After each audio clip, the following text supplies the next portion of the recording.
जब मुत्तहिदा अरब अमारात ने ओपेक की दुनिया से अलहदगी इख्तियार की तो सियासी हलकों ने इसे सऊदी अरब के पीठ में छुरा घोंपने के मुतरादिफ करार दिया। दुबई से लंदन का सफ़र 7 घंटे से बढ़ के 14 घंटे तवील हो गया।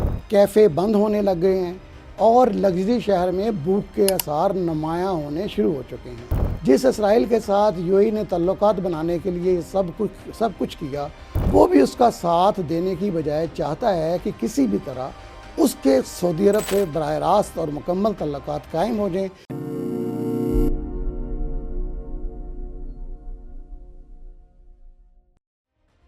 अस्सलाम वालेकुम मोहतरम नाजरीन, द लास्ट डॉन के साथ लाहौर से गयूर तिरमिज़ी आपकी खिदमत में हाज़िर हूँ। मोहतरम नाजरीन, मुत्तहिदा अरब अमारात ने सऊदी अरब और पाकिस्तान के ख़िलाफ़ जंग शुरू होने से पहले ही हार दी है।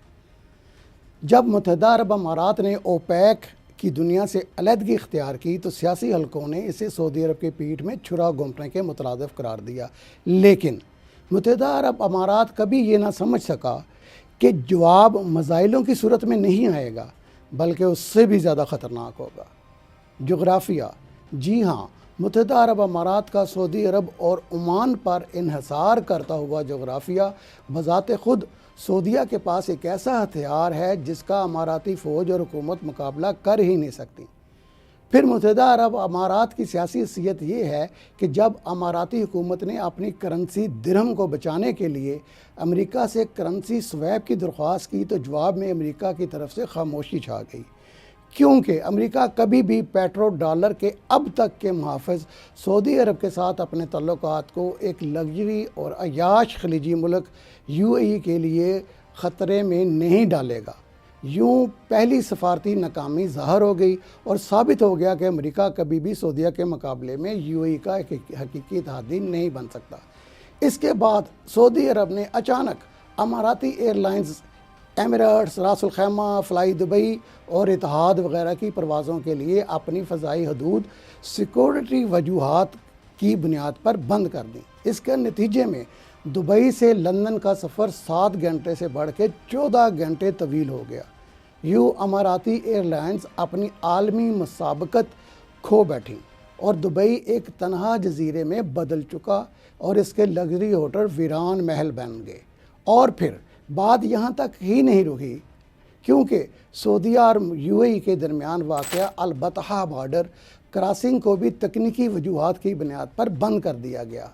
याद रहे कि यूएई की 70% खुराक ज़मीनी रास्ते से आती है, जिसकी कीमतें इस वाक़े के बाद एक हफ़्ते में 400% तक बढ़ चुकी हैं। सुपर मार्केटों में राशन बंदी शुरू हो चुकी है, कैफ़े बंद होने लग गए हैं और लग्जरी शहर में भूख के आसार नुमायाँ होने शुरू हो चुके हैं। इस बहरान से निकलने के लिए यूएई अपने ज़र मुबादला के ज़खायर को एक हफ़्ते में 20 अरब डॉलर की रफ्तार से ख़र्च कर रहा है। याद रहे कि पाकिस्तान का जो बजट है वो भी 20 अरब डॉलर के नज़दीक है।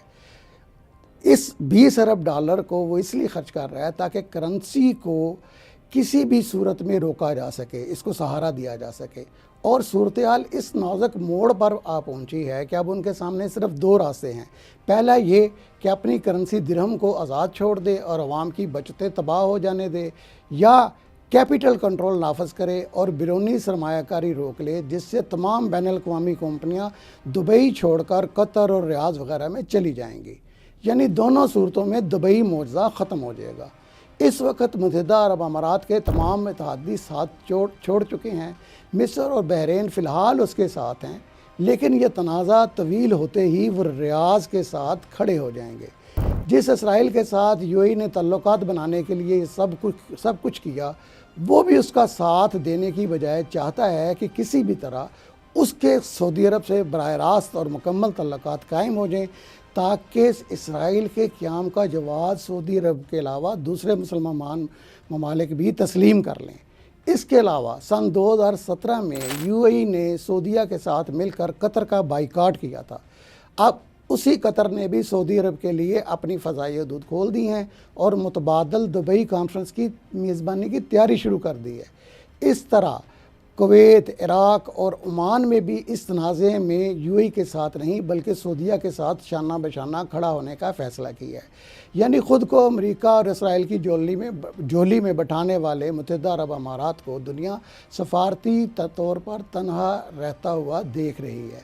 याद रहे कि कम से कम 30% बड़े अमाराती ख़ानदान जो हुक्मरान ख़ानदानों में शामिल हैं, उनके सऊदी अरब से ज़ाती और ख़ानदानी ताल्लुकात हैं।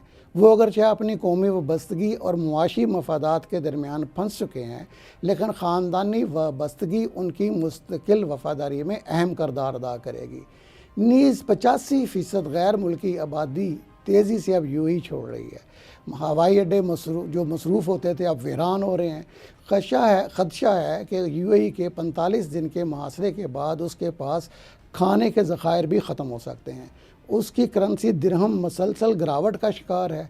सूरत हाल इतनी ख़राब है कि अब यूएई के सात रियासतों के जो हुक्मरान हैं, उनमें से कुछ कुछ मुख्तलिफ़ सालिसों से ज़रिए सऊदीया को पैगाम भेज रहे हैं कि हम हर चीज़ और हर शर्त मानने के लिए जो तैयार हैं।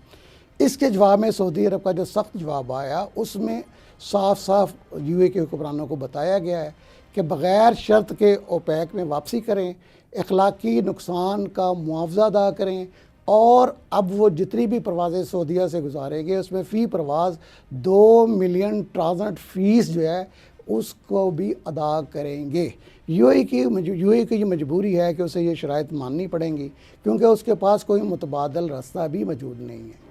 ये कहानी कोई साइंस फिक्शन नहीं बल्कि एक मंतकी नतीजा है।